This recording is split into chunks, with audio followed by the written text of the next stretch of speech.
이번 동영상은 볼츠만 솔버에 대한 5번째 동영상입니다. 이번 동영상에서 우리는 그동안 배워왔던 볼츠만 방정식을 특정한 시스템에 적용하는 일을 해보려 합니다. 지난 시간까지 우리는 스테디 스테이트에서 시간에 따라서 불변하는 상황에서 0번째와 첫 번째 익스펜션을 가정하였을 때 다음과 같은 식이 얻어진다는 것을 배웠습니다. 이번 동영상에서는 이것을 특정 시스템에 적용을 할 텐데요. 이 시스템은 파라볼릭 밴드 스트럭처를 가지고 있고요. 또한 스캐터링 메커니즘으로는 오직 일래스틱 스캐터링만이 존재한다고 생각하겠습니다. 먼저 스캐터링 부분에 대해서 유도하는 시간을 가지려고 합니다. 일반적으로 표현을 했을 때 어떤 스캐터링 메커니즘이 에너지를 델타 E만큼 바꾸어주는 경우를 생각을 해보도록 하겠습니다. 여기서 델타 E는 양의 값을 가질 수도 있고요. 음의 값을 가질 수도 있습니다. 양의 경우에는 양의 값일 경우에는 전자가 스캐터링에 의해서 에너지를 얻게 되고요. 음의 경우에는 스캐터링에 의해서 전자가 에너지를 잃어버리게 됩니다. 그 어떤 경우든지 간에 스캐터링 텀은 다음과 같이 표현이 될 수 있고요. 이것이 상당히 길고 복잡한 식처럼 보이는데요. 처음에 두 개의 항으로 나눠볼 수가 있습니다. 첫 번째 적분은 마이너스로 시작하는 첫 번째 적분은 아웃스캐터링 항이라고 부르고요. 그 다음 줄에 있는 플러스 사인으로 시작하는 것은 인스캐터링이라고 부릅니다. 아웃스캐터링 같은 경우에는 이 전자가 원래 K, phi라는 그런 모멘텀 스페이스의 한 점에서부터 K', P'이라는 다른 점으로 천위에 나가는 것을 보고 계십니다. 반면 인스캐터링 같은 경우에는 K'과 P'이라는 어떤 초기 상태에서부터 스캐터링에 의해서 K, phi로 들어오는 것을 나타냅니다. 우리가 관찰하고 있는 곳이 K, phi이기 때문에 첫 번째 항인 아웃스캐터링 항은 말 그대로 전자를 잃어버리는 입장이 되겠고요. 반면 인스캐터링은 전자의 수를 증가시키는 방향이 될 것입니다. 구체적인 과정은 강의에서 다루기엔 너무 복잡하다고 생각이 되어 생략을 하기로 하고요. 역시 볼츠만 방정식과 완전히 동일한 식으로 처음에 y 서브 m을 곱하고 그것을 앵글에 대해서 적분을 해주고 에너지 방향으로는 미소 에너지만큼만 적분을 해주는 그런 과정을 겪게 되면 익스펜션이 되고 나서의 스캐터링 항인 S0 햇과 S1 햇을 구할 수 있게 됩니다. 각각은 마이너스와 플러스 혹은 마이너스와 마이너스로 시작하는 항들을 가지고 있고요. 이것들은 전과 같이 아웃스캐터링과 인스캐터링, 또 아웃스캐터링과 인스캐터링의 형태를 가지게 됩니다. 여기서 물리량들이 나타났는데 이 물리량이 기존에는 단지 입실론의 관계가 있었는데요. 지금은 더 이상 입실론에만 관계가 있지 않고 입실론과 입실론 플러스 델타 E에 대해서 관계가 있다는 것을 생각해 주십시오. 왜냐하면 전자가 초기와 그리고 스캐터링 이후의 상태를 다 고려를 해 주어야 되기 때문에 두 곳에서의 값이 필요하게 됩니다. 이때 그 전에 첫 번째 스캐터링에 대한 첫 번째 슬라이드에서 가지고 있었던 1-F 항이 있는데요. 이 1-F 항에서 이 마이너스 F 부분을 없앨 경우에 다음과 같이 훨씬 간략한 식을 얻을 수 있음을 알 수 있습니다. S0 같은 경우도 간략화되고요. S1 같은 경우에는 텀이 원래 2개였다가 하나로 줄어드는 그런 일이 생기게 됩니다. 파울리 프린시플을 없애면 이와 같이 간략하게 되니까 이걸 더 다루고 싶겠지만 일반적으로는 많은 경우에 있어서 파울리 프린시플을 빼고 생각을 하는 것은 올바르지 않습니다. 그렇지만 상당히 전자의 농도가 낮은 경우에 대해서는 이러한 가정이 가능할 수 있으므로 이 다음 과정에서는 이 파울리 프린시플이 없는 형태를 더 사용을 하도록 하겠습니다. 하지만 항상 마음속에 이것이 일반적으로는 파울리 프린시플을 고려해야 되는 문제라는 것을 생각해 주십시오.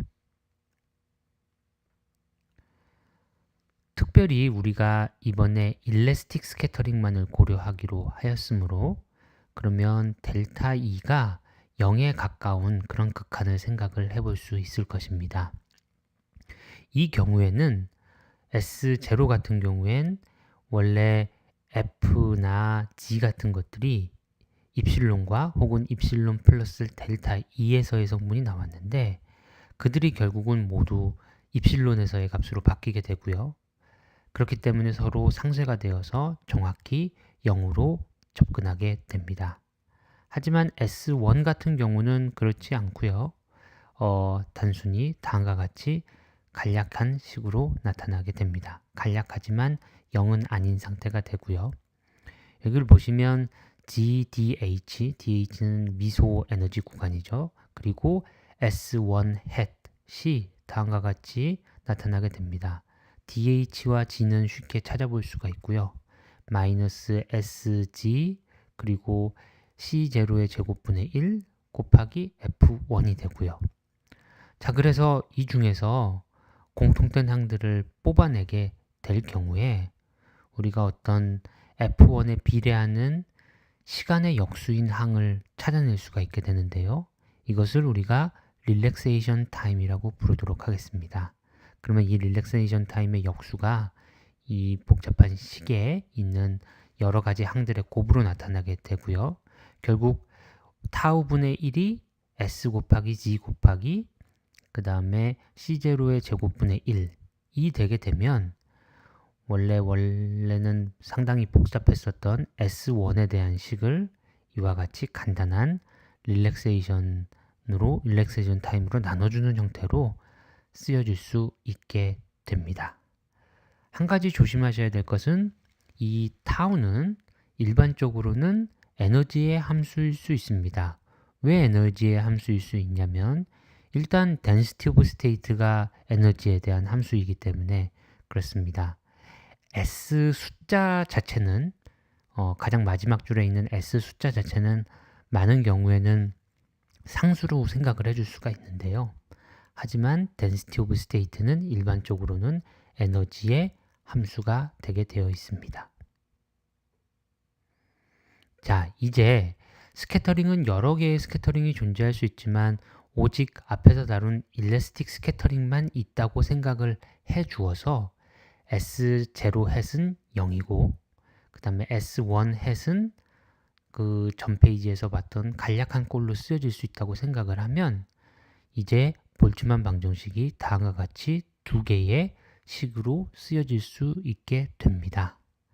이때 이 두 번째 식을 사용을 해서 두 번째 식의 우변을 보시면 그건 F1만의 함수고요.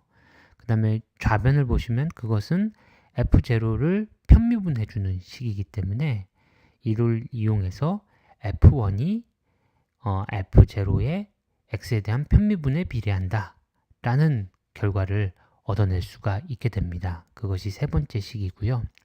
이 F1 값을 첫 번째 식에 대입하면 F1을 소거를 하고 오직 F0만의 방정식을 만들어낼 수가 있습니다. 그래서 만들어진 식이 다음과 같습니다. 원래 식들은 많은 상수들을 포함을 하고 있었는데요. 그 모든 상수들을 다 제거를 해주고 알자로만 남긴 경우에 다음과 같이 됩니다. F0를 x로 편미분을 해주고요.